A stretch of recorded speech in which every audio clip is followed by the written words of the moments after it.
आ, ठीक है बच्चों। My self Rahul Tyagi, faculty of chemistry, and I am ex faculty of FIITJEE Aakash and Allen. और मैं यहाँ पेस आईआईटी के अंदर ऑनलाइन ऑफलाइन दोनों केमिस्ट्री के लेक्चर लेता हूँ। और आज हम चैप्टर सॉल्यूशन डिस्कस करेंगे। बेसिकली चैप्टर सॉल्यूशन के अंदर पहले मैं बताने वाला हूँ कि आपको क्या डिस्कस करेंगे, इसके अंदर क्या कंटेंट है। तो इसके कंटेंट के अंदर सबसे पहले टाइप्स ऑफ सॉल्यूशन हम डिस्कस करेंगे बच्चों, कि भाई इसके टाइप्स कितने हैं। टाइप्स ऑफ सॉल्यूशन मतलब सॉल्यूशन में जनरली क्या होता है, आप क्या सोच रहे हो, एक सॉल्यूट मिला दिया, एक सॉल्वेंट बना दिया, वो सॉल्यूशन हो गया, that become the very simple solution. और इसको बाइनरी सॉल्यूशन हम बोलते हैं बच्चों। सॉल्यूशन आपका टर्नरी भी हो सकता है, क्वार्टनरी भी हो सकता है, मींस मोर देन 2 कंपोनेंट वहां पे हो सकते हैं। इसके बाद सॉल्यूशन के लिए नेसेसरी नहीं है कि भाई आपको लगता है कि भाई ये एक लिक्विड फेज होना चाहिए और एक सॉलिड फेज होना चाहिए, जैसे हम वाटर को शुगर को वाटर में डिसोल्व कर लेते हैं। दैट इज नॉट ए, मतलब ये सॉल्यूशन तो है पर ये ऐसा नहीं है कि यही एक सॉल्यूशन है। हमारा सॉलिड सॉलिड का सॉल्यूशन हो सकता है, सॉलिड लिक्विड का सॉल्यूशन हो सकता है, गैस लिक्विड का सॉल्यूशन हो सकता है। तो वो टाइप्स ऑफ सॉल्यूशन के अंदर इसके अंदर इंक्लूड होंगे। सेकंड मेरा पॉइंट होगा यहाँ पे जो टाइप्स ऑफ सॉल्यूशन के बाद में, factor affecting factor affecting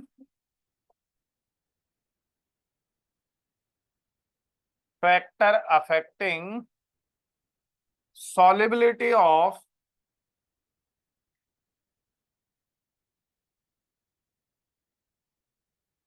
solid in liquids।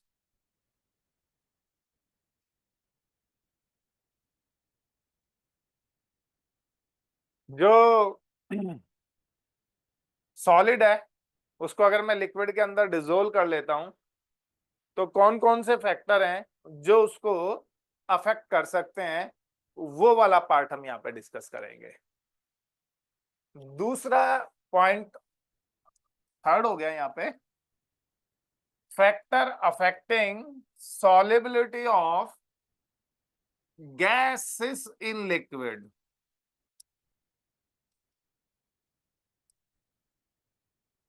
जो गैस है वो लिक्विड के अंदर सॉल्युबल होती है, उसको कौन कौन से फैक्टर अफेक्ट करते हैं, कौन से फैक्टर है जो उसको ज्यादा कर देते हैं, कौन से फैक्टर है उसको कम कर देते हैं।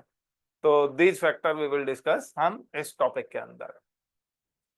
इसके बाद हमें पता चलेगा कि भाई कुछ आइडियल सॉल्यूशन होते हैं और कुछ नॉन आइडियल सॉल्यूशन होते हैं। नॉन आइडियल सॉल्यूशन होते हैं। आइडियल सॉल्यूशन क्या होते हैं, जो राउल्ट्स लॉ को फॉलो करते हैं। आप बोलोगे राउल्ट्स लॉ क्या होता है, तो बेसिकली राउल्ट्स लॉ क्या होगा, मैं बच्चों पहले 20 मिनट आपको इसका इंट्रोडक्शन देना चाह रहा हूँ ताकि आपको पता चले कि इस चैप्टर में मैं डिस्कस क्या करेंगे और मैं पढ़ने क्या जाने वाला हूँ।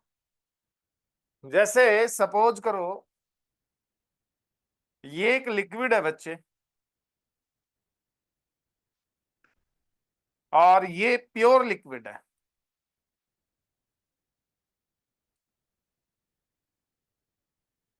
इसका एक बॉइलिंग पॉइंट होगा। बॉइलिंग पॉइंट आपको पता होगा क्या होता है, तो कोई बच्चा टाइप कर सकता है बॉइलिंग पॉइंट का definition. What is boiling point? Basically boiling point होता क्या है कि कोई लिक्विड है, उसको मैं हीट कर देता हूं, हीट करने पे इसकी वेपर्स बनती हैं बच्चे। ये इसकी वेपर्स बनी यहाँ पे, ये वेपर यहाँ पे एक प्रेशर क्रिएट करेंगी जिसको हम वेपर प्रेशर बोलते हैं। अगर मैं यहाँ पे इसे एक फ्रिक्शनलेस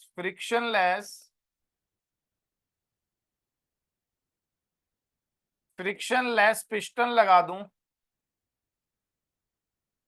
मीन्स इसके ऊपर एक 1 ATM प्रेशर लगेगा, एटमॉस्फेरिक प्रेशर जिसको बोलते हैं, और नीचे से वेपर प्रेशर लगेगा, तो ऐसा एक टेम्परेचर जिस पे vapour pressure equal to atmospheric pressure हो जाए,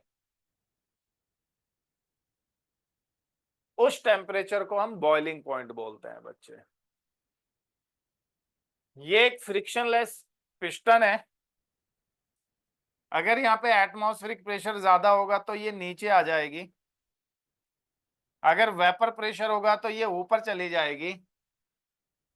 तो मैं इसको इतना बॉईल करता हूं, इतना टेम्परेचर देता हूं कि ना तो ये ऊपर जाए ना ये नीचे आए। तो ऐसे टेम्परेचर पे वेपर प्रेशर एटमॉस्फेरिक प्रेशर के इक्वल होगा। इसी को हम बॉइलिंग पॉइंट बोलते हैं बच्चे, कीप इन माइंड। सपोज करो ये प्योर लिक्विड है, इसका एक वेपर प्रेशर होगा या इसका एक बॉइलिंग पॉइंट होगा। मैंने इसके अंदर एक सॉल्यूट डाल दिया और सॉल्यूट डालने से इसको सेम टेम्परेचर पे मैं हीट करता हूं, तो इसका वेपर प्रेशर कम होगा या ज्यादा होगा बच्चों? The temperature at which liquid start going to vapor state, it's not the definition of Sonal. Boiling point का definition नहीं होता। Boiling point का definition ये होता है, it is the temperature where vapor pressure of liquid equal to atmospheric pressure। तो उसी को हम क्या बोलते हैं? बॉइलिंग पॉइंट बोलते हैं। और ये ही हम यहाँ पे डिस्कस करते हैं। मतलब पूरा बॉइलिंग पॉइंट का डेफिनेशन चलेगा पूरे चैप्टर के अंदर। व्हाट इज बॉइलिंग पॉइंट, कैसे बॉइलिंग पॉइंट बढ़ गया, घट गया, फ्रीजिंग पॉइंट कैसे बढ़ गया, घट गया, तो वो सारी चीजें हम डिस्कस करेंगे। और कुछ बच्चे हिंदी मीडियम के भी होंगे यहाँ पे, इसको विलियन बोलते हैं। और आइडियल नॉन आइडियल का तो मुझे नहीं पता, इसको विलय बोलते हैं सॉल्यूट को, और सॉल्वेंट को विलायक बोलते हैं बच्चों। तो कुछ कुछ आपको अगर लगे कि सर इसका मीनिंग क्या है तो मैं उसको बता दूंगा। तो ये यहाँ पे हम इस पॉइंट पे थे, इस पॉइंट को दोबारा से देखते हैं बच्चे। मैं आपको आइडियल नॉन आइडियल सॉल्यूशन में राउल्ट्स लॉ की बात बता रहा था। बच्चों मैं अभी दोबारा से इनको एक एक पॉइंट करके चलूंगा। अभी बस मैं आपको थोड़ा सा आइडिया दे रहा हूँ चैप्टर का, ताकि आपको पूरा पता चल जाए। तो मैं एक पेज नेक्स्ट पेज ले लेता हूँ, नेक्स्ट पेज ऐड करना पड़ेगा। देखो दोबारा से देख लो बच्चों, ये एक प्योर सोलवेंट है, मैं लिख दिया ये प्योर वाटर, लिख देता हूं मैं इसको। इसका बॉइलिंग पॉइंट या इसका जो एट 100 डिग्री सेंटीग्रेड,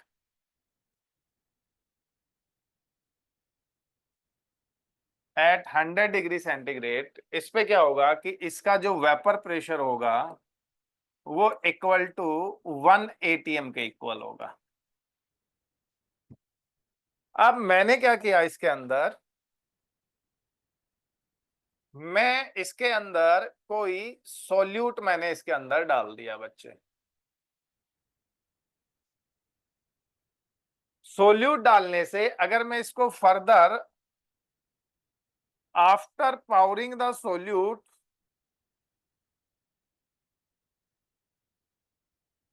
सॉल्यूट को after powering the solute, solute के डालने के बाद मैं इसको अगेन 100 डिग्री सेंटीग्रेड पे बॉईल करता हूं या इसको हीट करता हूं। तो अभी क्या होता है, जो vapour pressure now, vapour pressure becomes less than 1 ATM. ये बात समझने की है बच्चों यहाँ पे। अगर मैं इसको सॉल्यूट डाल देता हूं और सोल्यूट डालने के बाद में इसका वेपर प्रेशर देखता हूं, तो इसका वेपर प्रेशर 1 एटीएम से थोड़ा सा मुझे कम मिलता है।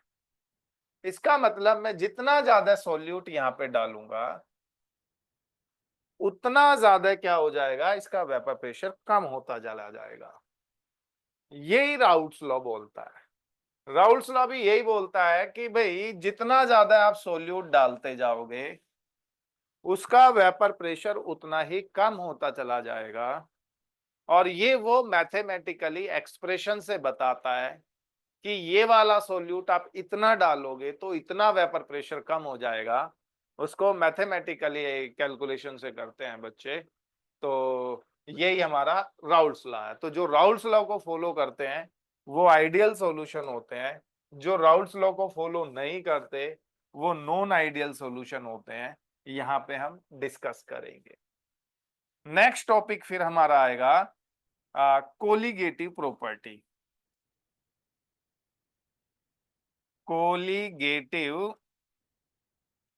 प्रॉपर्टीज।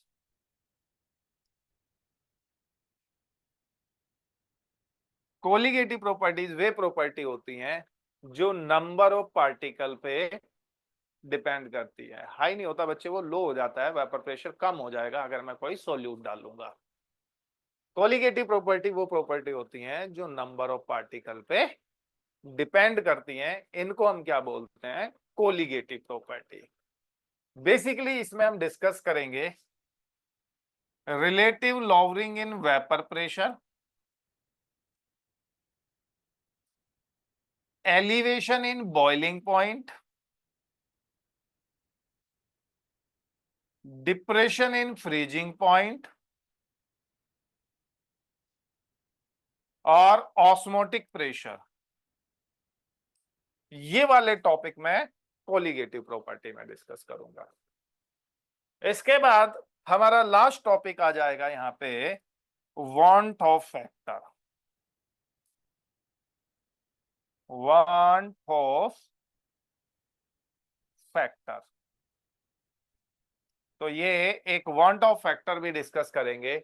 और जो आपका क्वेश्चंस आएंगे बच्चों वो वांट ऑफ फैक्टर से ही क्वेश्चन आएंगे, क्योंकि जब मैं वांट ऑफ फैक्टर लगाऊंगा तो मेरे ऊपर के सारे जो कंसेप्ट है वो इसके अंदर इंक्लूड हो जाएंगे। तो बेसिकली हम ये वाली सारी चीजें पढ़ेंगे बच्चों। मैं अगेन यहाँ पे आपको रिवाइज करा देता हूं कि हमारे जो टॉपिक्स हैं वो सबसे पहले सॉल्यूशन है। सॉल्यूशन के अंदर मेरा जो टॉपिक्स हैं, पहले हम टाइप्स ऑफ सॉल्यूशन पढ़ेंगे, बेसिक चीज पढ़ेंगे, what is solute, what is solvent. फिर इसके बाद factor affecting solubility of solid in liquid, factor affecting solubility of gases in liquid. इसमें हम हेनरी लॉ पढ़ेंगे। कुछ बच्चों ने पढ़ा होगा कि भाई हेनरी लॉ क्या होता है। अरे कुछ नहीं होता। हेनरी लॉ क्या होता है कि गैस जितना ज्यादा प्रेशर लगाएगी ऊपर से वो गैस उस लिक्विड के अंदर उतनी ज्यादा सोल्यूबल होती है। इसको मैथमेटिकली फॉर्म में हेनरी ने बता दिया, उसी को हेनरी लॉ बोलते हैं। फर्दर हेनरी लॉ बता रहा हूं। कोई ये लिक्विड है, इस लिक्विड के ऊपर ये गैस है, इस गैस का ऊपर जितना ज्यादा प्रेशर होगा ये गैस इस लिक्विड में उतनी ज्यादा सोल्यूबल होगी। अब इसको मैथमेटिकली फॉर्म में अगर मैं रिप्रेजेंट करूं कि भाई कितना ज्यादा प्रेशर होगा तो कितनी ज्यादा सोल्यूबल होगी, कौन सी गैस है, किस गैस के लिए कितने प्रेशर से कितने ज्यादा सोल्यूबल हो जाएगी, इसको अगर मैथमेटिकली फॉर्म में लेके आ जाऊं तो मैं इसको हेनरी लॉ बोल दूंगा बच्चे। तो these are the our topics. तो अभी हम इसको चलते हैं वन बाय वन करके बच्चों। ये मैंने चैप्टर की समरी बता दी थी। कोलिगेटिव प्रॉपर्टी का और थोड़ा सा बता दूं। Relative lowering in vapour pressure क्या होता है बच्चों, ये कह रहा है कि भाई देख, जितना ज्यादा तू कोई नॉन वोलेटाइल सोल्यूट डालेगा लिक्विड के अंदर उतना ही उसका वेपर प्रेशर कम हो जाएगा। और उसको मैथमेटिकली फॉर्म में बता रहा है। बेसिकली ये राउल्ट्स लॉ से ड्राइव होता है। एलिवेशन इन बॉइलिंग पॉइंट, ये कह रहा है भाई जितना ज्यादा आप नॉन वोलेटाइल सोल्यूट डालोगे किसी लिक्विड के अंदर, उतना ज्यादा उसका बॉइलिंग पॉइंट बढ़ जाएगा। और उसको मैथमेटिकली फॉर्म में ये दिखाएंगे कि भाई देख ये वैल्यू होंगी, तो ये वैल्यू का मतलब ये लिक्विड है, इसमें इतना डाल दिया मैंने, पहले इसका बॉइलिंग पॉइंट इतना था तो अब मैंने इतना अमाउंट डाल दिया, तो इसका बॉइलिंग पॉइंट कितना राइज करेगा वो पता चल जाएगा यहाँ पे। डिप्रेशन इन फ्रीजिंग पॉइंट, जितना ज्यादा मैं सॉल्यूट डालूंगा किसी का फ्रीजिंग पॉइंट उतना ही ज्यादा कम हो जाएगा, इसको डिप्रेशन इन फ्रीजिंग पॉइंट बोलते हैं। ऑस्मोटिक प्रेशर, हमें बच्चों चोट लग जाती है, स्वेलिंग हो जाती है, नमक का पानी उसके ऊपर डालते हैं, होता क्या है इसमें कि भाई पहले ऑस्मोटिक प्रेशर का ऑस्मोटिक ऑस्मोसिस होता क्या है, ये क्या होता है, the movement of solvent particle from higher concentration to lower concentration through semi permeable membrane is called osmosis. इसको दोबारा से बताता हूं मैं, ऑस्मोसिस क्या होता है। ये कोई एसपीएम लगी हुई है, हम बच्चों यहाँ पे आरओ भी डिस्कस करेंगे, आरओ कैसे काम करता है, रिवर्स ऑस्मोसिस। यहाँ पे अगर सोलवेंट के पार्टिकल हायर कंसंट्रेशन से लोअर कंसंट्रेशन की तरफ जाते हैं, तो सॉल्वेंट पार्टिकल का मूवमेंट हायर कंसंट्रेशन से लोअर कंसंट्रेशन की तरफ जाना through semi permeable membrane is called osmosis.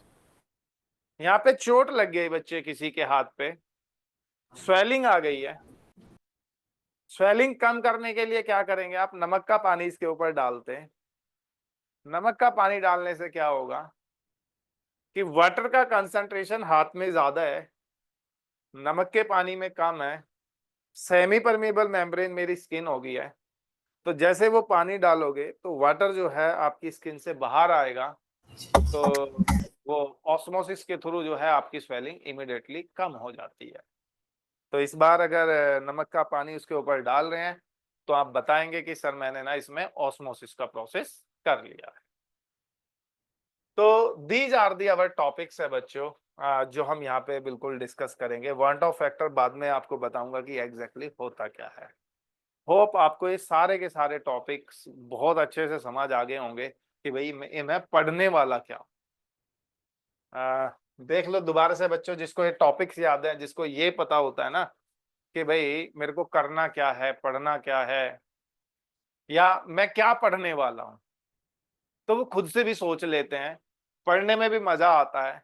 मैं यहाँ पे टॉपिक नंबर 1 स्टार्ट करता, उसके आप बताने लगता, आपको खुद को नहीं पता कि नेक्स्ट टॉपिक क्या चलेगा, सुने हुए हैं आपने, तो फिर मजा नहीं आता। तो मेरा पॉइंट यही होता है हमेशा के लिए कि भाई सबसे पहले मैं पढ़ने वाला क्या हूँ वो मैंने आपको डिस्कस कर दिया। एक बार फिर कंक्लूड कर देता हूँ, कोई सॉलिड लिक्विड में डिसोल्व कर दिया, कौन कौन से फैक्टर उसको अफेक्ट करेंगे, बेसिकली ये डिटेल से करेंगे। कोई गैस किसी लिक्विड में सोल्यूबल है, कौन कौन से फैक्टर उसको अफेक्ट करेंगे, उसकी सोल्युबिलिटी बढ़ाएंगे घटाएंगे वो डिस्कस करेंगे। किसी लिक्विड में मैंने कितना सॉलिड डाला, उसका वेपर प्रेशर कितना कम हुआ, इसको relative lowering in vapour pressure में पढ़ेंगे, वेपर प्रेशर में पढ़ेंगे। पानी में कितना नमक डाले उसका बॉइलिंग पॉइंट कितना बढ़ जाए वो डिस्कस करेंगे। पानी में कितना नमक डाले उसका फ्रीजिंग पॉइंट कितना कम हो जाए वो डिस्कस करेंगे। रिवर्स ऑस्मोसिस डिस्कस करेंगे। Ideal non ideal solution discuss करेंगे। आइडियल नॉन आइडियल पे एक बात और बता देता हूं मैं आपको कि आइडियल नॉन आइडियल कैसे होते हैं।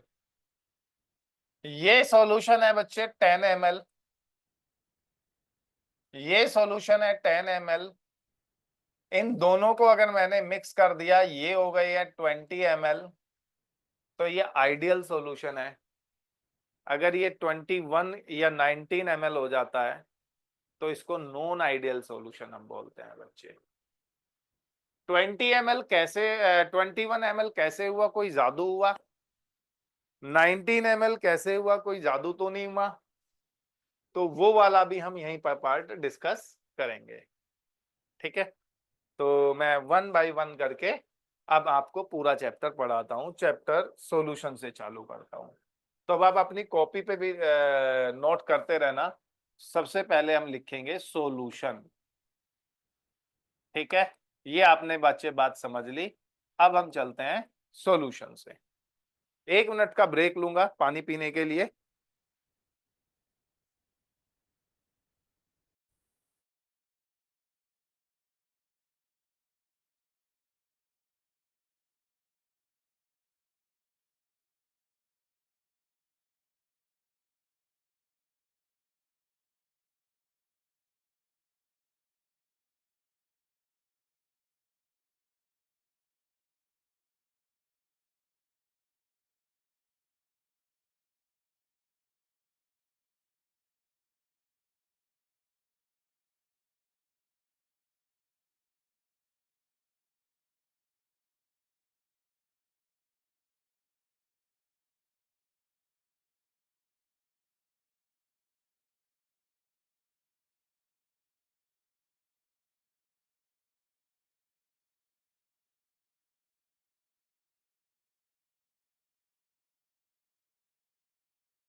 What is solution exactly? तो सॉल्यूशन को देख लेते हैं क्या होता है।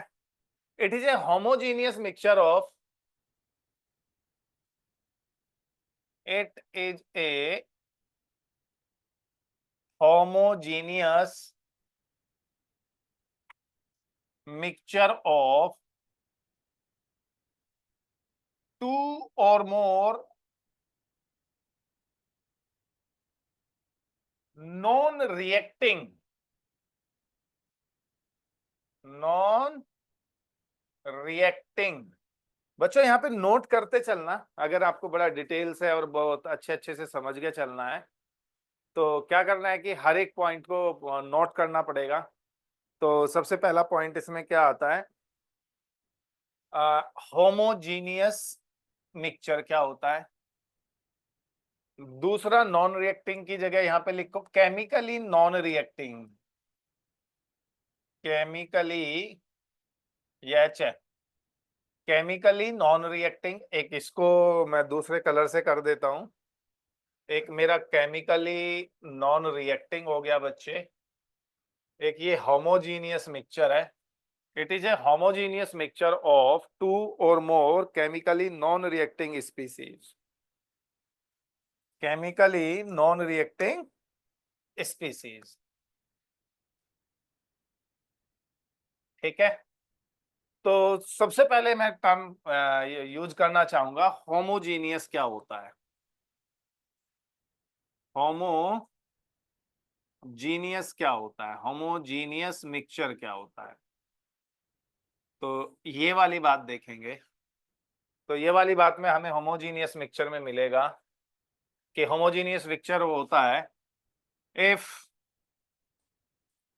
The composition is, if the composition of solution, if the composition of solution is same, if the composition of solution is same throughout the body,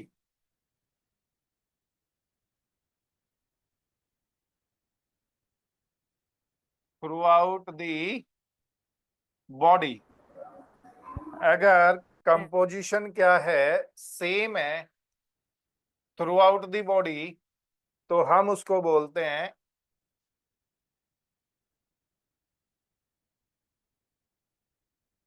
कि ये होमोजीनियस मिक्सचर है। फॉर एग्जाम्पल, मैंने वाटर के अंदर ना शुगर मिला दिया और इसको कंप्लीटली डिसोल्व कर दिया। तो कंप्लीटली डिसोल्व करने पे क्या हुआ कि जो वाटर में शुगर का कंपोजिशन है वो through out the body same हो जाता है। कहीं आपने ऐसा देखा है कि भाई मैं यहां से वाटर सिप किया तो सर ये कम मीठा लगा? Ask start AI companion. Start AI companion. Some participate. एक मिनट बच्चों, कुछ बच्चे एआई का यूज करना चाह रहे हैं।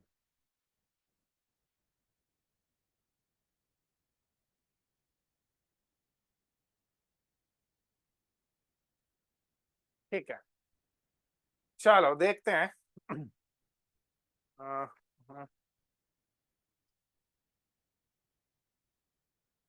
चैट बॉक्स में आ जाते हैं हम। ठीक है sir, use English as well. अच्छा ठीक है।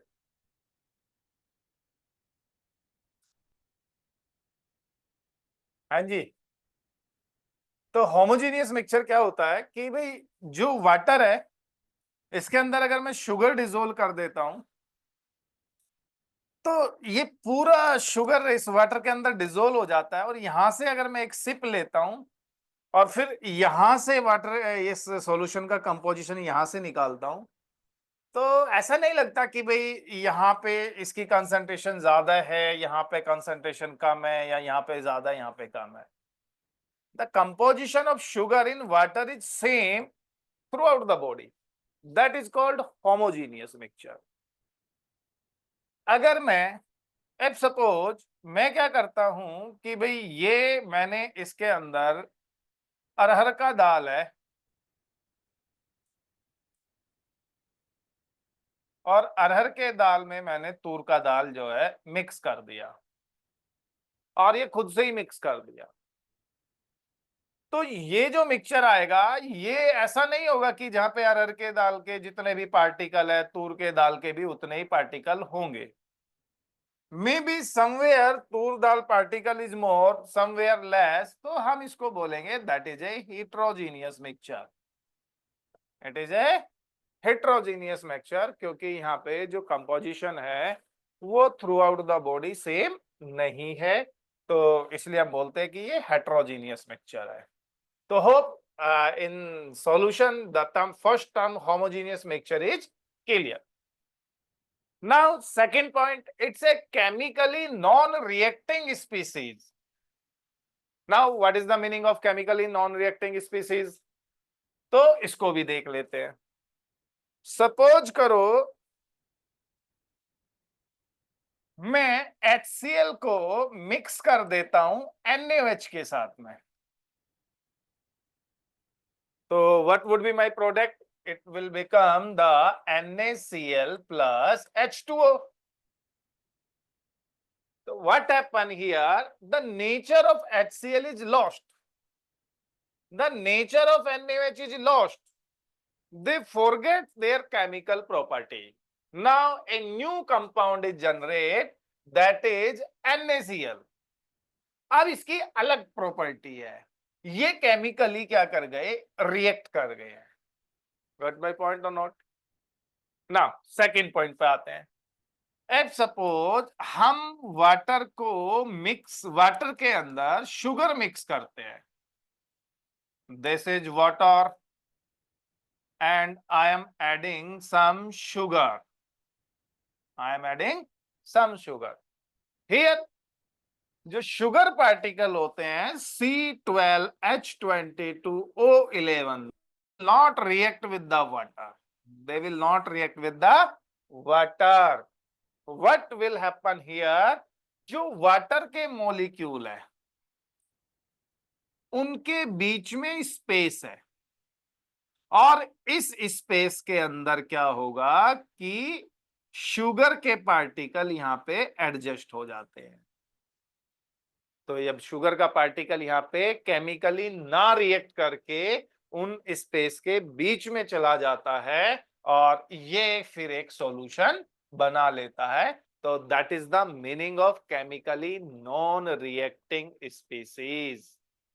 Chemically non reacting species, it is the actual meaning of chemically. अब आपको एक बात बताऊं, जब देखो क्या होता है कि आप वाटर का टेम्परेचर हाई करते हैं, शुगर और डिसोल्व हो जाता है। क्यों? अरे इसलिए हो जाता है क्योंकि ये वाटर के जो पार्टिकल है ये थोड़ा सेपरेट हो जाते हैं।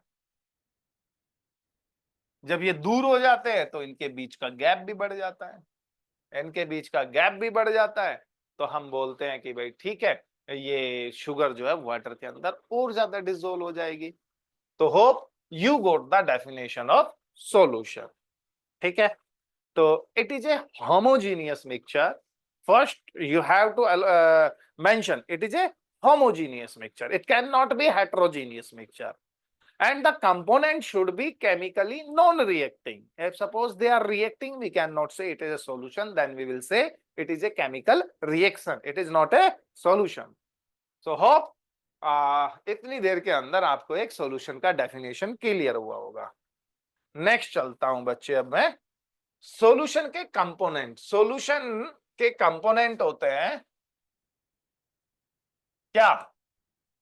Solution is made up of, ये नोट करेंगे बच्चों आप, solution is made up of किस किस का? Solute plus solvent. जो सॉल्यूशन होता है वो दो पार्ट का बना होता है, एक सॉल्यूट का, एक सॉल्वेंट का। तो सॉल्यूट क्या होता है?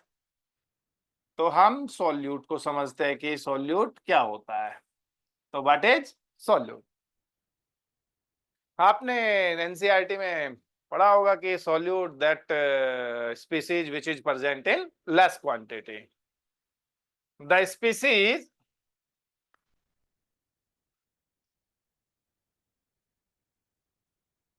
which is present in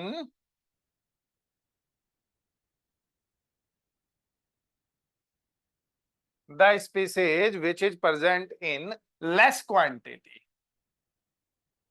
अब एक्चुअली ये करेक्ट डेफिनेशन नहीं है, पर आपके लेवल पे हम इसको करेक्ट मान लेते हैं, 12th लेवल पे, सीबीएसई लेवल पे, कि भाई जो कम क्वांटिटी में प्रेजेंट है उसको हम सॉल्यूट बोलते हैं, जो ज्यादा क्वांटिटी में प्रेजेंट है उसको हम सॉल्वेंट मान लेते हैं। करेक्ट क्यों नहीं है? चलो मैं सॉल्वेंट का भी लिख देता हूं, फिर मैं बोल बताऊंगा कि ये करेक्ट डेफिनेशन क्यों नहीं है सॉल्यूट और सॉल्वेंट के। Although in exam you have to mention only this point only, the species which present in less quantity is called solute, or the species which is present in more quantity, तो हम उसको क्या बोलते हैं कि भाई ये हो गया आपका सॉल्वेंट। लेट्स सी, चेक करते हैं इसको है क्या ये। देखो, अगर कोई आपसे बोले कि भाई मेरे पास 1 kg वाटर है, ठीक है, और मेरे पास 1.1 kg शुगर है, और मैंने दोनों को मिक्स कर दिया, तो क्या होगा बच्चे? आप क्या सोच रहे हो इसमें सॉल्वेंट कौन होगा, सोल्यूट कौन है? आपके हिसाब से तो 1.1 kg शुगर क्या है, ज्यादा क्वांटिटी में, ये सॉल्वेंट हो गया। 1 kg वाटर कम क्वांटिटी में, ये सॉल्यूट हो गया। पर still here water act as a solvent. तो सर फिर करेक्ट डेफिनेशन क्या है, या सर जो डिफरेंस होना चाहिए वो कितना ज्यादा है या कितने कम होना चाहिए, कि भाई मेरे को गैप बता दो सर, इतना होना चाहिए तो मैं बता पाऊं कि सर ये। एक मिनट बच्चों। हाँ हाँ जी। जी जी सर, बढ़िया सर, मैं क्लास ले रहा हूँ अभी, मैंने अटेंड कर लिया था।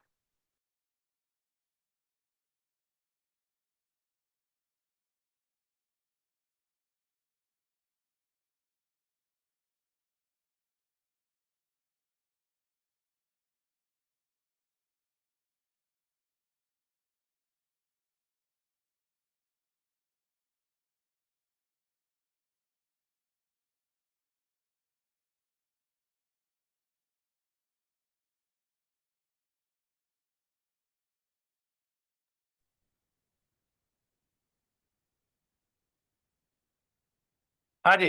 तो बच्चों, तो अब इसका करेक्ट डेफिनेशन क्या है, तो इसको समझते हैं। ध्यान से समझना, बड़ा मजा आएगा आप लोगों को पूरा केमिस्ट्री सीखने में। जैसे सपोज करो एक बोरा शुगर है मेरे पास, एक बोरा समझते हो ना, सैक। और इस पे मैंने क्या किया, 1 kg वाटर डाल दिया। तो 1 kg वाटर डालने से क्या होगा कि जो अब यहाँ पे सॉल्वेंट शुगर ही काम करेगा। एक्चुअल डेफिनेशन क्या होती है, जो लास्ट फेज आपको मिलती है। जैसे शुगर का बोरा था, 1 kg वाटर डाल दिया, still the phase of the solution is solid. तो जो सॉलिड कौन था इसमें, शुगर। तो जो लास्ट फेज बचती है वही सॉल्वेंट का काम करती है।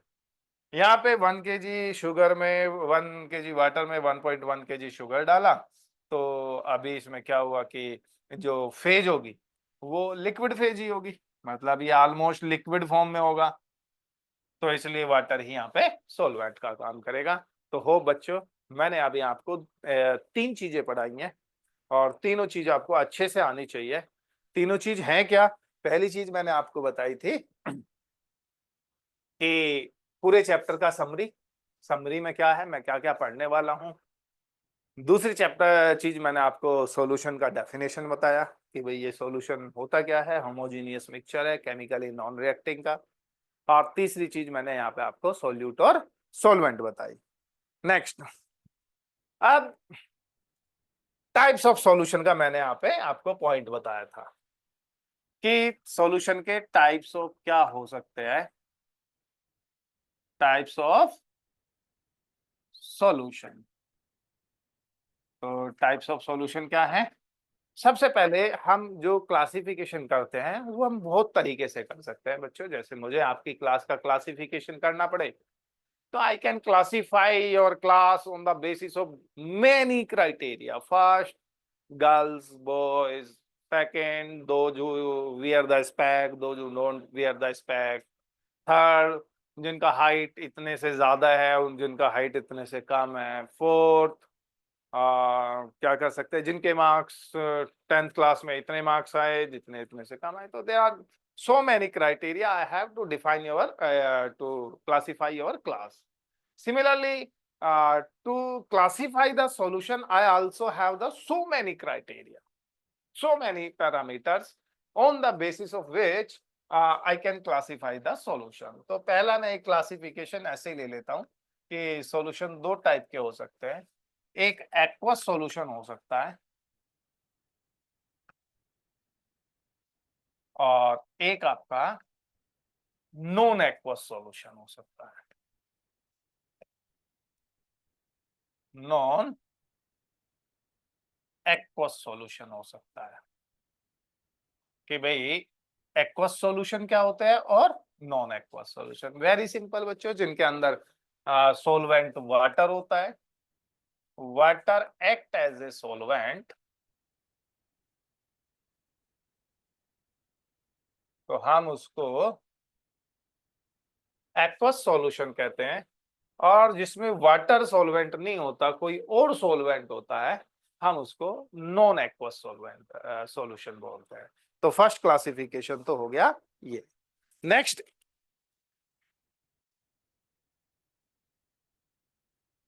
क्लासिफिकेशन, तो एक दूसरा क्लासिफिकेशन ले लेते हैं बच्चों। ये क्लासिफिकेशन मतलब ध्यान रखना, एक्वस वर्ड यूज करता है कंसंट्रेशन टर्म्स के अंदर। तो मतलब वाटर वहां पे सॉल्वेंट है। आप सोचते रहते हो कि यहाँ पे तो कुछ दिया ही नहीं है, पर वहां पे सॉल्वेंट वाटर दिया हुआ होता है। नेक्स्ट,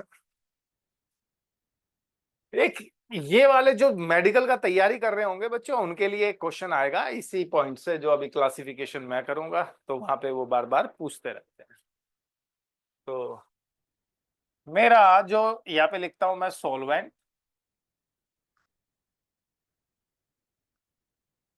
यहाँ पे लिखता हूं सॉल्यूशन, सॉरी सॉल्यूट, और यहाँ पे मेंशन करता हूं मैं सॉल्यूशन।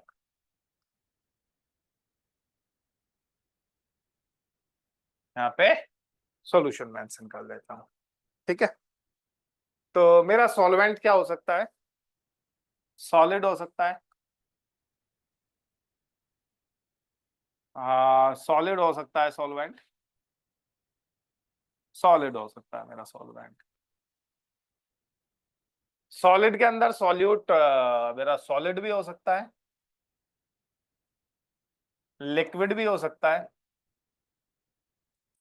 और मेरा गैस भी हो सकता है। आप पूछोगे सर ये तो बात आपने बता दी, हमें क्या वहां पे पूछने को मिलेगा? आपको यहाँ पे एग्जाम्पल मिलेंगे और आपको बताना पड़ेगा कि भाई इसका एग्जाम्पल क्या होता है।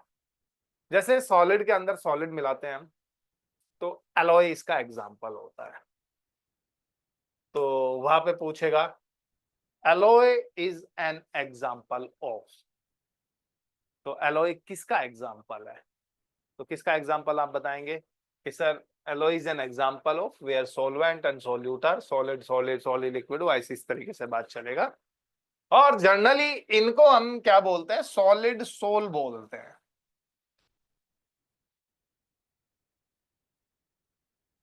एक पॉइंट और ध्यान रखेंगे कि जो सॉलिड सोल होता है, जो ये वर्ड यूज करते हैं, ये सभी के लिए यूज कर लेते हैं। किस किस के लिए यूज कर लेते हैं कि भाई जब भी सॉल्वेंट आपका सॉलिड होगा,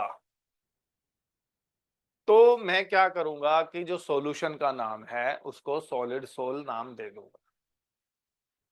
keep in mind, whenever there is the solvent phase is solid, I can say outrightly this is the solid soul. Again, solid solvent है, लिक्विड सोल्यूट है, तो बोलो कोई एग्जांपल जहां पे सॉलिड चीज है और सॉलिड चीज के अंदर कोई लिक्विड फिलअप हो रखा है बच्चे।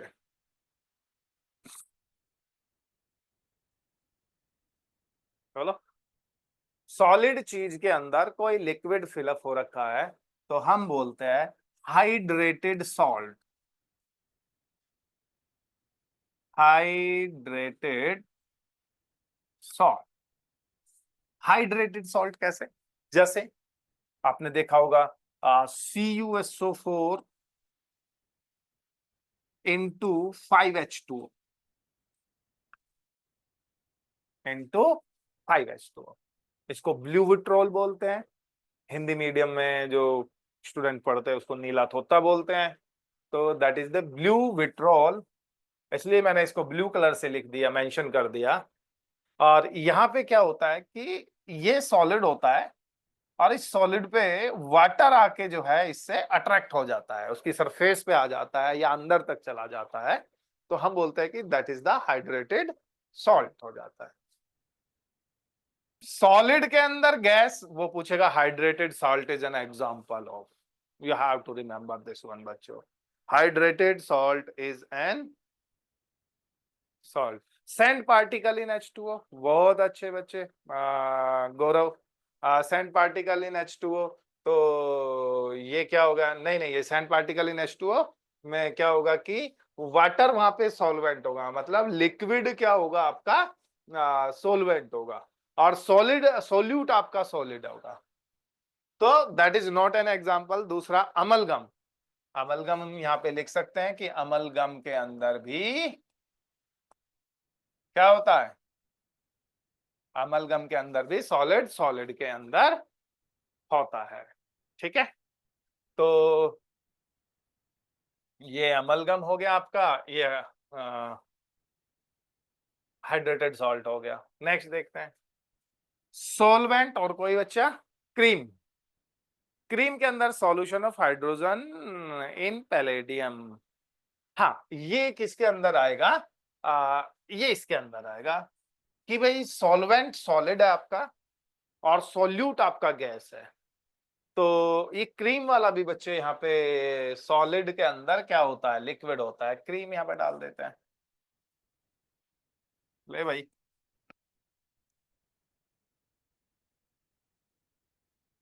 और यहाँ पे क्या लिखेंगे? सॉल्वेंट आपका सॉलिड है, सॉल्यूट आपका गैस है।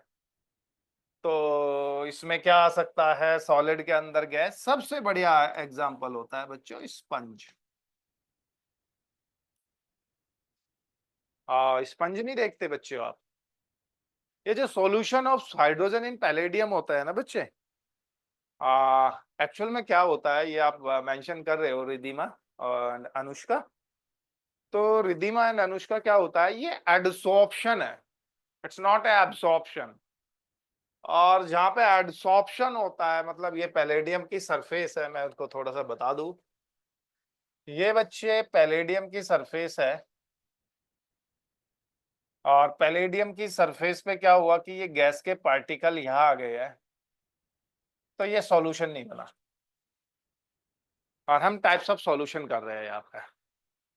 और सॉल्यूशन में क्या होता है कि होमोजीनियस मिक्सचर होता है। तो ये होमोजीनियस मिक्सचर नहीं है। अगर कोई ऐसा बोलता है कि ये सॉल्यूशन है, इट्स नॉट ए सॉल्यूशन। तो पहले सॉल्यूशन का करेक्ट डेफिनेशन उसको बताना, it must be the homogeneous mixture. तो वो होमोजीनियस मिक्सचर अगर होगा तो वो सॉल्यूशन होगा। It's not a homogeneous mixture. The gas is not penetrating in the throughout the palladium solid state. जो पैलेडियम का सॉलिड स्टेट होगा उसके पूरे उसमें नहीं आता। अमलगम आपका सही एग्जांपल है। स्पंज, वो फॉर्म सी नहीं होती, फॉर्म सॉलिड स्टेट होता है, उसके अंदर क्या होता है कि एयर ट्रैप हो जाती है। That is the good example. Next, इस बार मैं लिक्विड लिक्विड लिक्विड ले रहा हूं। ये लिक्विड हो गया, लिक्विड हो गया, और ये लिक्विड हो गया बच्चे। यहाँ पे फिर हम अपने तरीके से ही चलते हैं बच्चे। पहला सॉलिड, दूसरा लिक्विड, तीसरा गैस। नाउ कंसिडर, किसी लिक्विड के अंदर सॉलिड पार्टिकल फिलअप है बच्चे। किसी लिक्विड के अंदर सॉलिड पार्टिकल, तो क्या बोलोगे आप? बोलो। ये तो आसान है। अरे सॉल्वेंट आपका कैसा है? लिक्विड है। Solid solid alloy, liquid solid amalgam, ठीक है, बहुत बढ़िया। NaCl प्लस वाटर, ये बहुत अच्छे बच्चे सोनल, कि भाई लिक्विड के अंदर सॉलिड आपने बना लिया NaCl प्लस वाटर, बहुत अच्छे। Sugar plus water, sugar plus water, ये हो गया बच्चे। लिक्विड के अंदर लिक्विड, बहुत बढ़िया example, C2H5OH plus water, liquid के अंदर लिक्विड ही है भैया। ये तो आप थाउजेंड ऑफ एग्जांपल क्रिएट कर सकते हो। लिक्विड के अंदर गैस, बोलो। इसका तो अल्कोहल देखो, प्रगति, निश्चर, ऑक्सीजन। मेरे को ये वाला एग्जांपल बताओ बच्चों, लिक्विड के अंदर gas. That is a good example, और ये आपको बहुत बारी डेली देखने को भी मिलता है। लिक्विड का oxygen in water, very good. Soft drink या कोल्ड ड्रिंक आप डाल सकते हो। कोल्ड ड्रिंक्स, जो कोल्ड ड्रिंक्स हम लेते हैं वो यहाँ पे आ जाता है। CO2 in cold drinks, very good बच्चे Sonal. Oxygen in H2O, that is also a good example. O2 in water, O2 in water is also a good example. तो होप आपको ये 6 टाइप्स के तो सॉल्यूशन पता चले होंगे। मैंने अभी टाइप्स ऑफ सॉल्यूशन में further I am revising the point. अभी तक मैंने आपको क्या बताया है? समरी, सॉल्यूशन का डेफिनेशन, सॉल्यूशन में सॉल्यूट सॉल्वेंट कौन होता है, टाइप्स ऑफ सॉल्यूशन में एक्वस नॉन एक्वस क्या होता है, और टाइप्स ऑफ अनदर क्लासिफिकेशन में 6 टाइप्स का बताया, जहां पे मैंने 3 टाइम्स सॉलिड को सॉल्वेंट लिया है और 3 टाइम्स लिक्विड को सॉल्वेंट लिया है। अभी मैं नेक्स्ट स्लाइड के अंदर आपको बताने जा रहा हूँ, और I will try next time कि मैं यहाँ पे कुछ PPT भी लगा लूँ, जिससे आपका काम आसान हो जाए, मेरे को लिखना कम पड़े, सिलेबस आगे थोड़ा सा मूव कर दे। Now again solvent,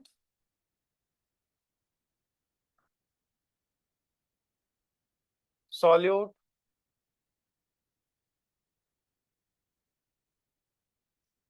solution.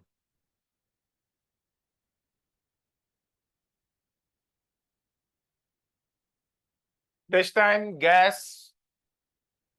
Solvent हो सकती है, गैस गैस मेंशन करके देख लेते हैं।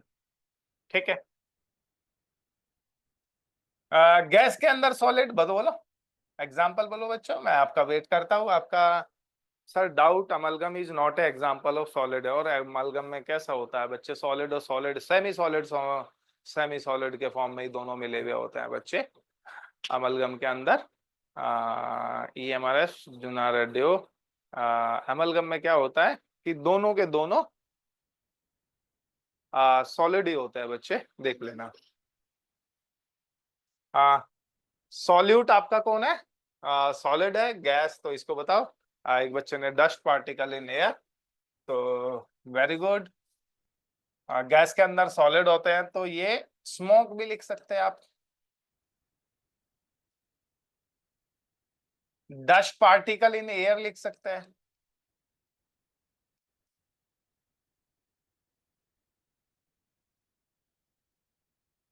डस्ट पार्टिकल इन एयर लिख सकते हैं। यहाँ पे बताओ गैस के अंदर लिक्विड, H2 इन PD कुछ नहीं होता बच्चे, गौरव आदित्य, जो गैस है, जो PD पैलेडियम होता है ना, वो सॉलिड होता है। और ये मैं दोबारा से बता देता हूँ, ये पैलेडियम की शीट है PD की, और इस पे अगर मैं H2 डाल देता हूँ तो क्या होगा कि ये H2 इसकी सरफेस पे ही डिपॉजिट रहेगी। That is not a true solution, उसको मैं ट्रू सॉल्यूशन की कैटेगरी में नहीं ला सकता, बिकॉज सॉल्यूशन का पहला ही पॉइंट ये है कि वो होमोजीनियस मिक्सचर होना चाहिए बच्चे। हाँ जी, गैस के अंदर लिक्विड बोलो, गैस के अंदर लिक्विड का कोई example. Chloroform in nitrogen gas, तो वहां पे तो क्लोरोफॉर्म आपका सॉल्वेंट हो गया, वो परफ्यूम सॉल्वेंट गैस होती है, उसके अंदर लिक्विड हो सकता है परफ्यूम भी, पर गैस के अंदर मैं क्लाउड लिख देता हूँ ना।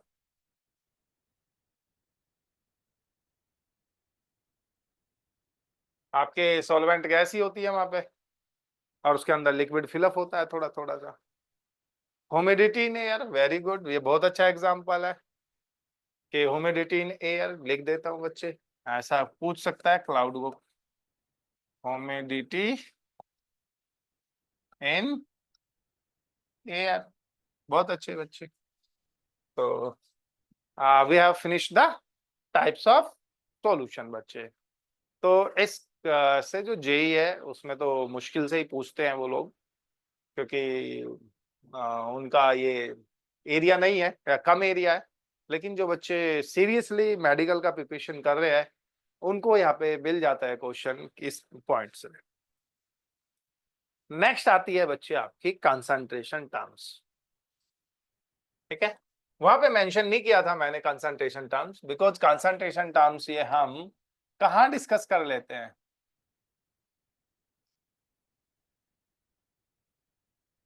Concentration terms.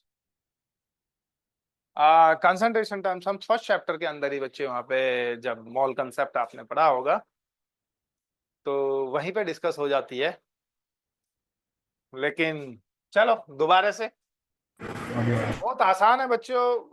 एक बार 10-15 मिनट का क्या करो कि ध्यान से देख लो, यहाँ पे इतना समझ में आ जाएगा कि जो बुक्स है या कहीं पे रेफर करोगे उससे जो 10 टाइम्स ज्यादा हो जाएगा, आपका बहुत सारा टाइम बच जाएगा।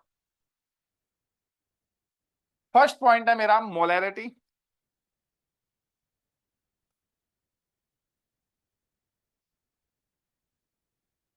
सेकेंड टर्म्स में डिस्कस करेंगे मोलैल नहीं, मोलैरिटी से भी पहले मैं डिस्कस करूंगा एक point, percentage, second molarity, third molality,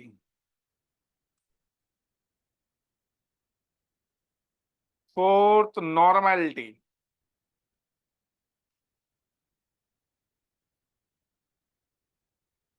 5th mole fraction.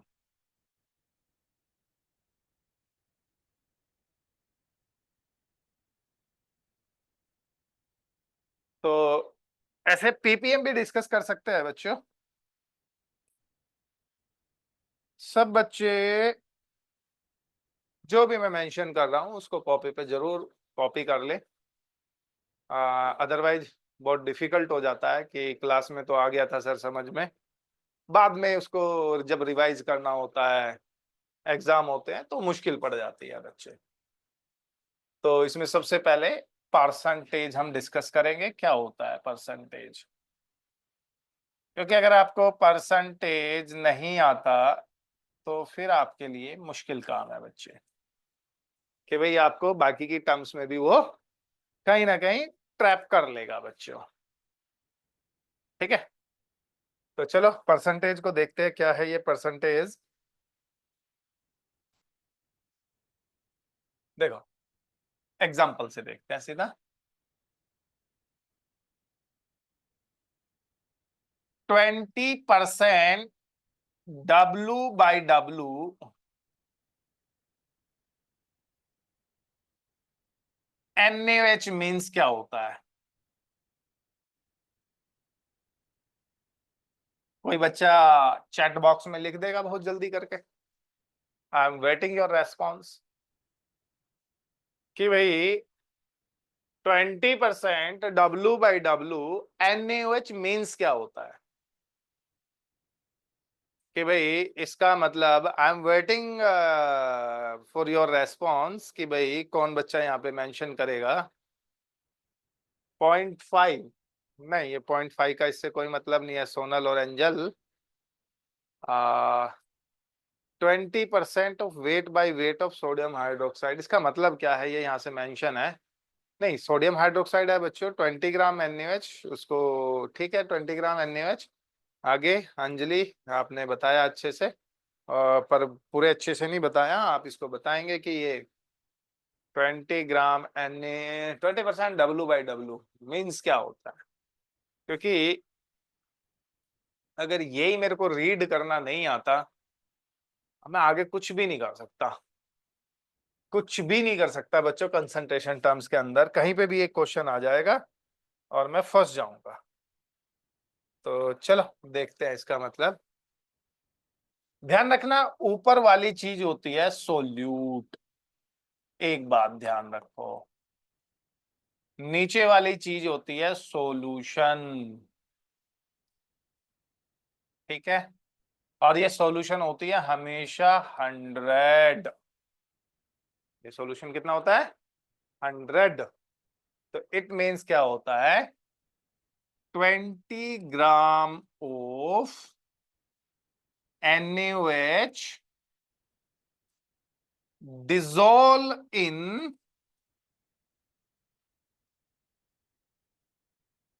100 gram of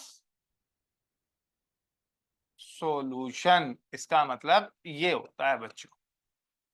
तो होप आपको इसका मीनिंग समझ आ गया होगा।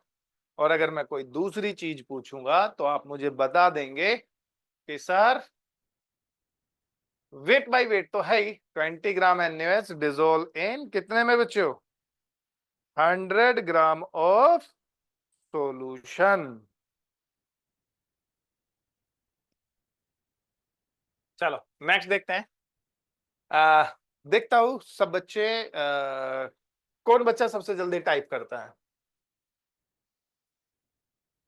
5% W/V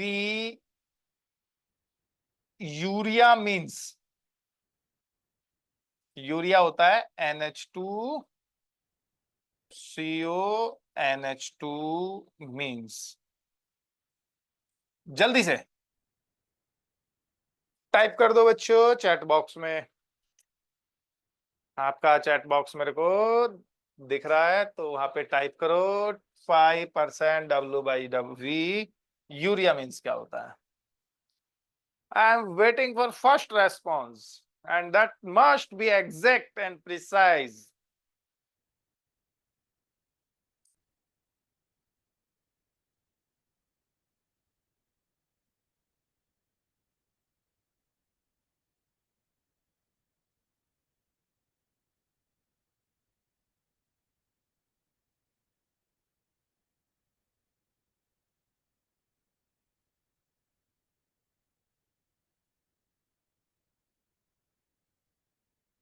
चलो बोलो जल्दी से।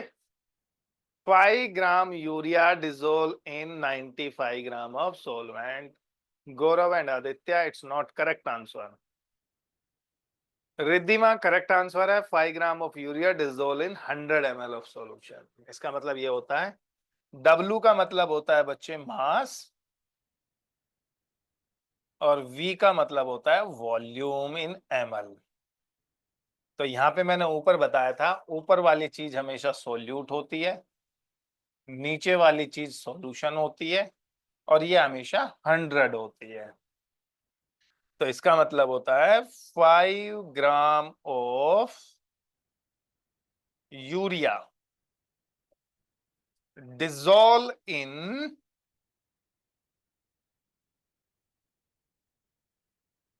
कितने में?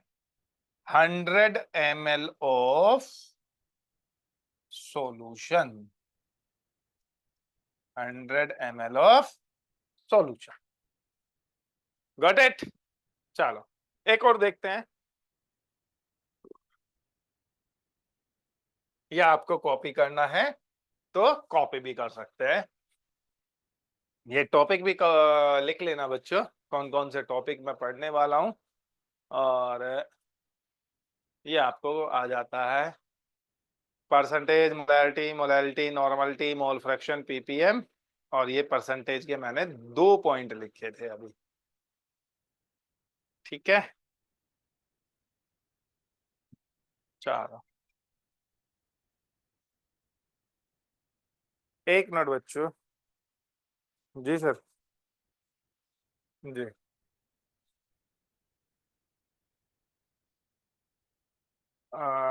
सर, आपको 15 मिनट इंतजार करना पड़ेगा, मेरी क्लास चल रही है अभी, और ये 4:30 तक चलेगी।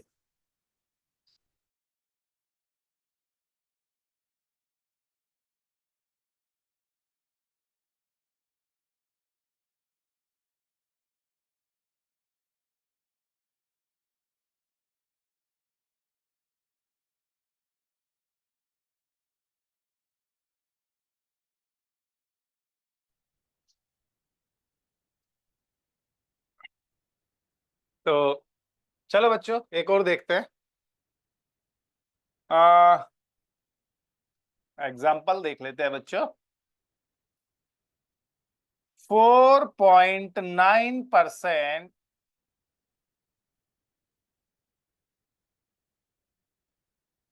V/W H2SO4 मीन्स, सबसे पहले कौन लिखेगा बच्चों? चैट बॉक्स में जल्दी से लिख के दिखाएं। चैट बॉक्स में जल्दी से लिख के दिखाए बच्चे कि भाई सबसे पहले कौन लिखता है।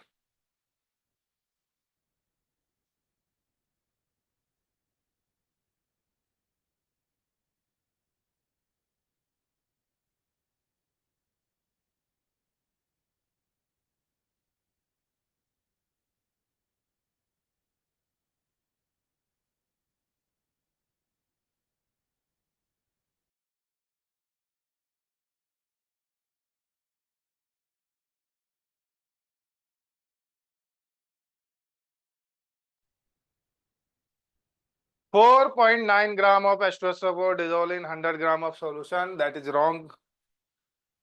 ये 4 पॉइंट है बच्चे, 4.9 है ये। 49 of dissolved in 100 gram of 4.9 ml, ये श्रुति ने सबसे अच्छा लिखा है। 4.9 ml ऑफ H2SO4। बच्चों मैंने आपको कितनी बार, तीसरी बार बता रहा हूँ, ये 4.9 ये VML है, इसका मतलब होता है 4.9 ml of H2SO4 dissolve in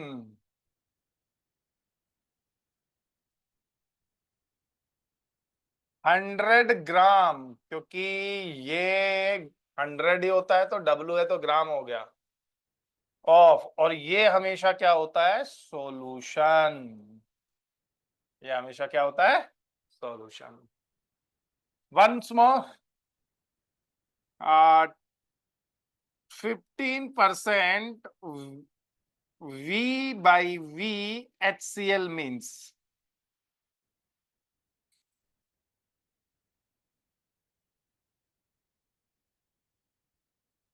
50%, 15% V/V HCl means बोलो। अच्छा, मेंशन भी कर दिया प्रगति ने। 15 ml से ना 100 ml सोना करेक्ट है बच्चों। 15 ml HCl, 100 ml सोना, 15 ml of cell dissolved in 100 ml। Very good Riddhima, Shruti, Pragati and Anjali. चलो अब एक और लास्ट देखते हैं अभी आपको। 20% W/V NaOH मीन्स, जल्दी जल्दी जल्दी जल्दी, fast and furious. 20% W/V NaOH means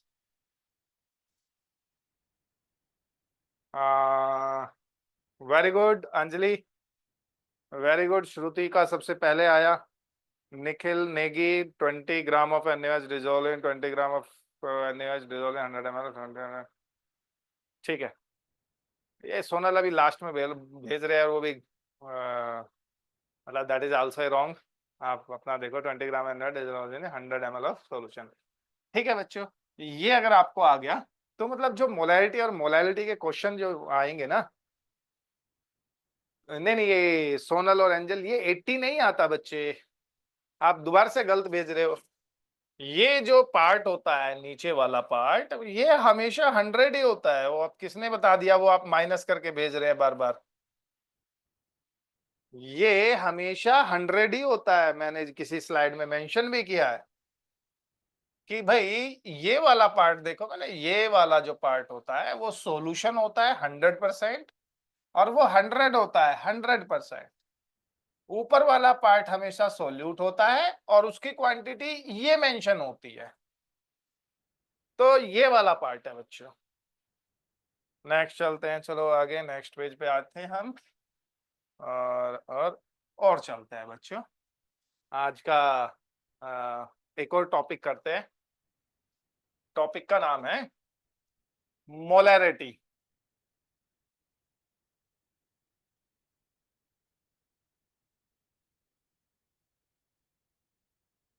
तो मोलैरिटी बेसिकली क्या होती है इसको देख लेते हैं। इट इज द, इसको पहले कैपिटल M से रिप्रेजेंट करते हैं बच्चे, ये ध्यान रखना है हमने।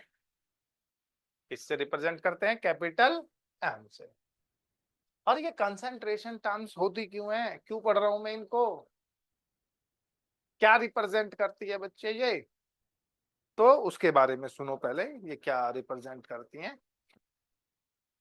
बेसिकली क्या होता है कि मैं कुछ सपोज करो चाय लेता हूं, मैंने कहा कि इसमें शुगर थोड़ा सा तेज रखना, और सामने वाले ने क्या किया, शुगर को तेज किया, लेकिन that is not according to me. तो मैं कैसे बताऊं कि कितना शुगर डालो, 1 स्पून, 2 स्पून, 3 स्पून, 3 स्पून ज्यादा हो गया, 2 कम रह गया। तो बेसिकली कंसंट्रेशन टर्म्स क्या है, ये हमें एग्जैक्ट अमाउंट बता रही हैं कि कितना सोल्यूट और कितना सोलवेंट। अभी सॉल्यूशन की बात ही तो कर रहे हैं, और सॉल्यूशन की बात में हम क्या कर रहे हैं कि भाई कितना सोल्यूट और कितना सोलवेंट। तो ये मोलैरिटी इज इक्वल टू आ जाती है नंबर ऑफ मोल्स, किसी बच्चे ने लिखा of solute.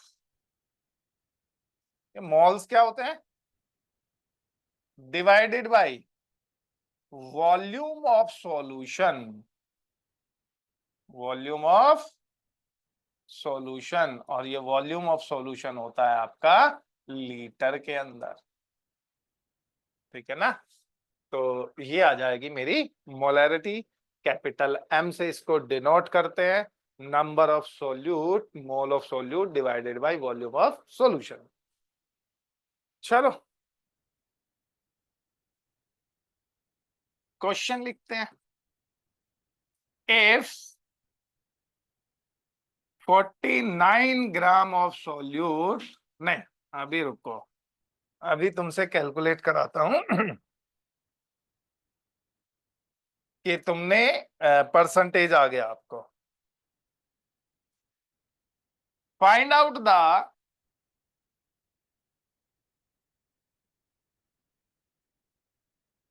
Molarity of 49% W/V NaOH solution. अब कैलकुलेट करके दिखाओ सबसे पहले। Find out the molarity of 49% W/V NaOH solution. Ji,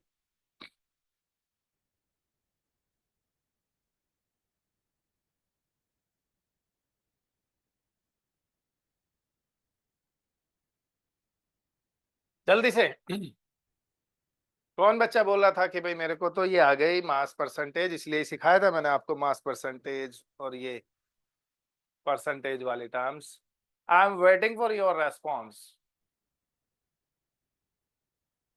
I am waiting for your response.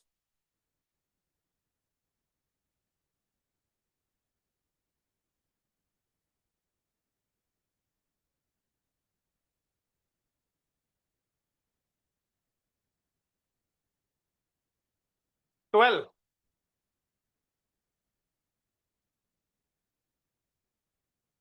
might be its answer is correct। तो मैं देख लेता हूँ। 12.25।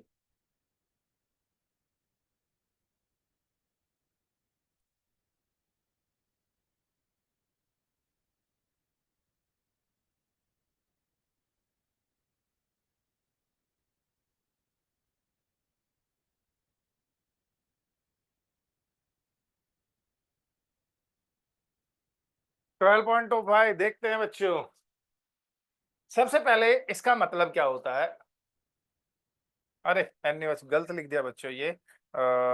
इससे कैलकुलेशन आपने गलत नहीं है, मतलब कैलकुलेशन डिफिकल्ट हो जाएगी। तो मैं अगर इसको सॉरी, अगर आप उससे तो बहुत डिफिकल्ट कैलकुलेशन जाएगा। इसको अगर आप NaOH की जगह बच्चे H2SO4 लिख लें तो ये कैलकुलेशन ईजी हो जाएगी। NaOH से मुश्किल मतलब गलत नहीं होता, वो कैलकुलेशन डिफिकल्ट हो गई। कैलकुलेशन उससे क्या हो गई? डिफिकल्ट हो गई। तो देखो 49% H2SW/V H2SO4 मीन्स क्या होता है? 49 ग्राम H2SO4 dissolve in 100 ml of solution. ठीक है, तो अपने को वेट मिल गया। तो नंबर ऑफ मोल्स कितने आ गए मेरे? नंबर ऑफ मोल्स आ गए मेरे 49 divided by 98 is equal to 0.5। तो ये मेरे मोल्स आ गए। अब इतने मोल्स कहां पे डिसोल्व हैं? 100 ml के अंदर। तो 0.5 डिवाइडेड बाई 100, और इसको मुझे लीटर में करना है तो ऊपर मल्टीप्लाई बाई 1000 का कर देता हूं। तो इजिकल टू कितनी आ गई बच्चे मेरी? 5 मोलैरिटी आ गई। Got my point? अच्छा, मैं NaOH से चेक कर लेता हूँ ये 12.25 आती है क्या, क्योंकि पहले तो मैंने 49% W/V NaOH लिखा था, आपने एकदम आंसर किया। तो इसको देख लेते हैं। तो वेट मेरा कितना है? 49 डिवाइडेड बाई कितना होता है इसका मोलर मास? 40। तो ये 1.2 ये आ जाएगा।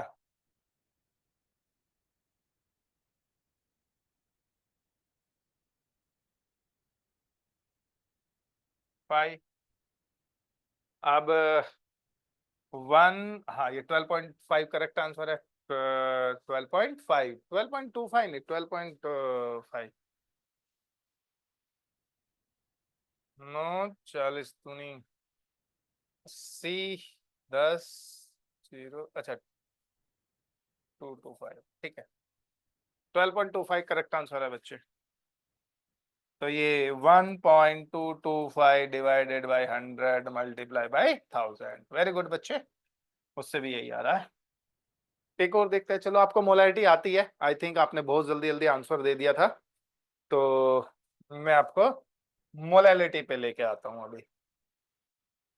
मोलैरिटी पे आ जाते हैं बच्चे। ये कुछ नोट करना हो तो आप देख सकते हैं बच्चे यहाँ पे। मैंने एक क्वेश्चन दिया है आपको, find out the molarity of 49% WbVH2SO4 solution. Now it's easy question है, आगे डिफिकल्ट रखेंगे। नाउ मोलैरिटी,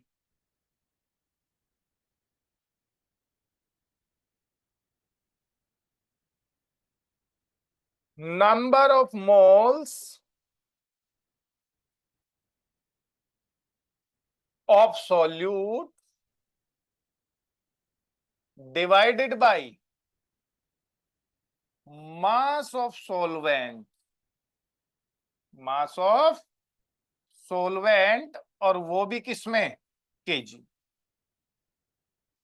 तो यहां पे 2 पॉइंट का डिफरेंस है बच्चे, सॉल्यूशन नहीं, निखिल नेगी, सॉल्यूशन नहीं, वो क्या आता है, सोलवेंट।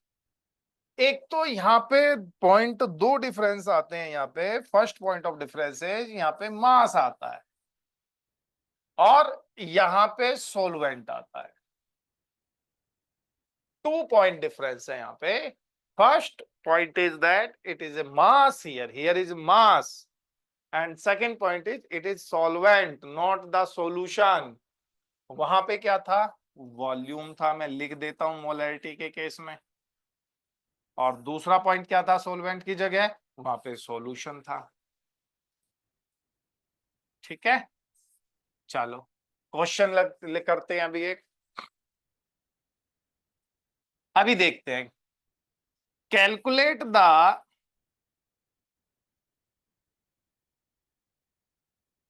मोलैरिटी, मोलैरिटी मतलब स्मॉल एम लिख रहा हूं मैं यहाँ पे, क्योंकि ये स्मॉल एम होती है बच्चे, ऑफ 20% W/W NaOH सॉल्यूशन। जल्दी से देखता हूं आंसर किसका,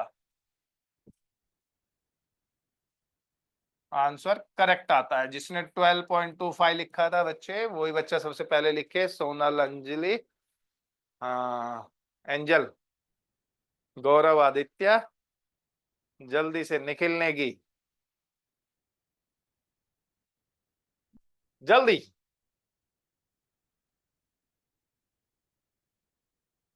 जल्दी करें बच्चों।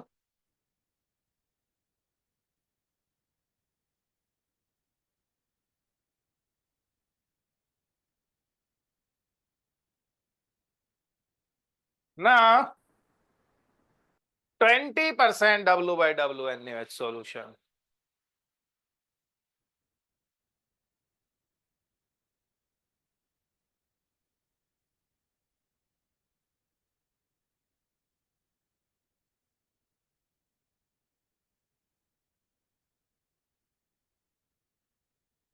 कैलकुलेट द मोलैरिटी, मोलैरिटी पूछा है बच्चे, मोलैरिटी कैपिटल एम होता है। दोबारा से मेंशन कर देता हूं, मोलैरिटी आपका वो कैपिटल एम होता है, मोलैरिटी आपका स्मॉल एम होता है। 6.25 आंसर आया है गौरव आदित्य। ठीक है, देख लेते हैं गौरव आदित्य। आपका वेट तो आपको पता चल गया कि भाई वेट तो मेरा सॉल्यूट का 20 है, मोलर मास इसका 40 है NaOH का, तो मेरे मोल्स तो आ गए हैं कितने,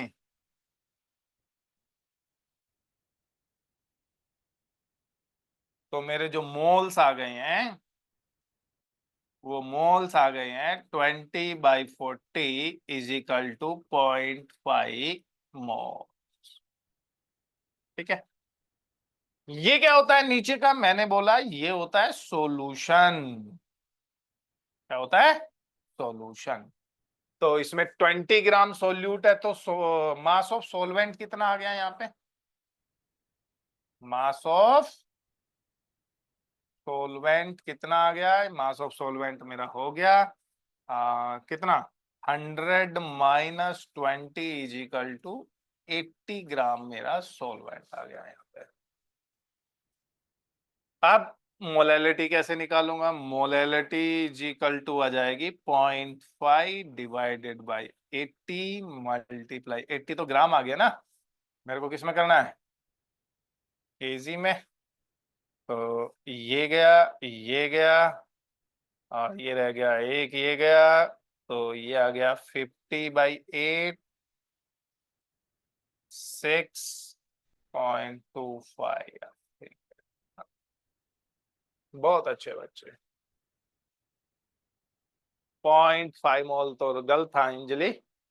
अलका नव्या, ये बहुत अच्छे, गौरव ने भी भेज भेज दिया था। तो 6.25 and becomes the correct answer बच्चे। एक क्वेश्चन और देखते हैं, बहुत जल्दी करके सॉल्व करना बच्चों। तब तक इसमें कोई डाउट है, कुछ है तो यू कैन आस्क मी ना। नेक्स्ट चलते हैं। मैं होप नेक्स्ट पेज चेंज कर रहा हूं बच्चों।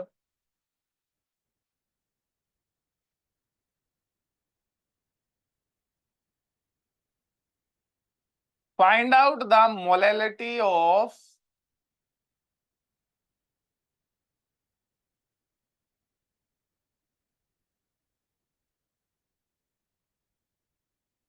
49% W/W नहीं H2SO4 solution.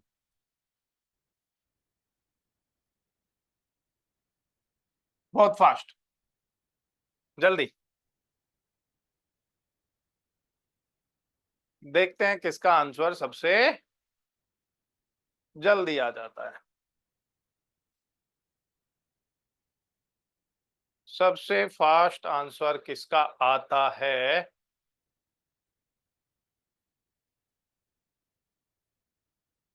Find out the molality of 49% W/W H2SO4 solution. That's a very easy question. I am waiting for your response.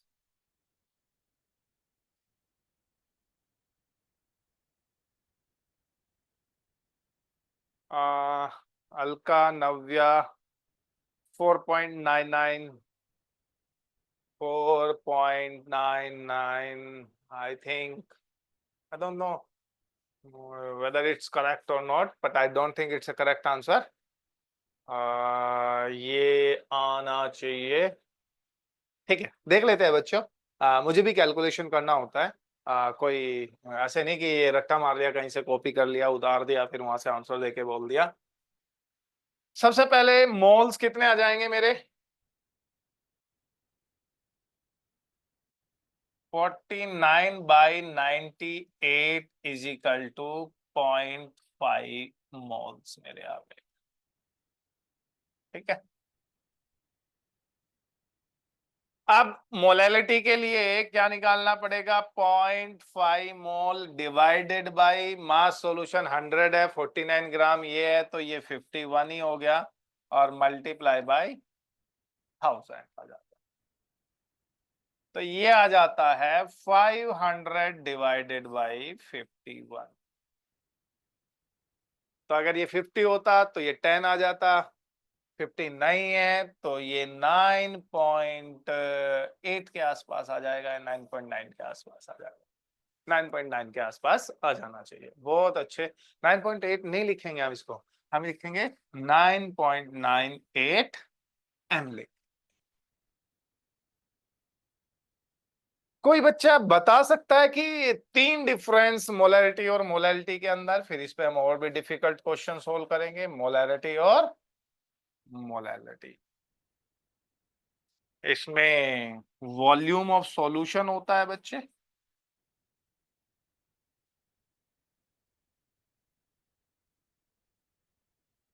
यहाँ पे मास ऑफ सॉल्वेंट होता है,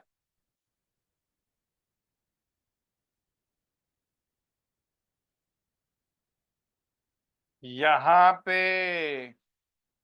वॉल्यूम ऑफ सॉल्यूशन हो गया, मास ऑफ सॉल्वेंट हो गया, यहाँ लीटर में होता है ये, यहाँ केजी में होता है मास ऑफ सॉल्वेंट। ये टेम्परेचर इंक्रीज करने से मोलैरिटी आपकी डिक्रीज हो जाती है। ये टेम्परेचर इंक्रीज करने से मोलैलिटी आपकी कांस्टेंट रहती है। ये बेसिकली 2-3 डिफरेंस होते हैं इसके अंदर।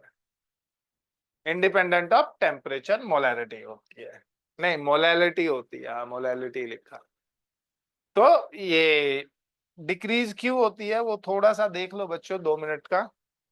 सपोज करो ये 1 लीटर का यहां तक है, इसका मैंने साइन लगा दिया, दैट इज 1 लीटर, और ये 1 m का सॉल्यूशन है।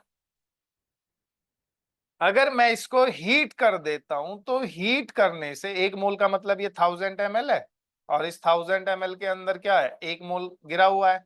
हीट करने से ये वॉल्यूम यहां तक चला जाता है। अब एक्चुअली मोल तो 1% है, लेकिन वॉल्यूम आपका 1 लीटर से ज्यादा हो गया है। 1 लीटर से वॉल्यूम, तो इसका मतलब जो यहां तक ये 1 लीटर है, तो इसमें तो 1 मोल से कम ही होगा। तो इसलिए मोलैरिटी क्या हो जाती है, टेम्परेचर के साथ डिक्रीज हो जाती है।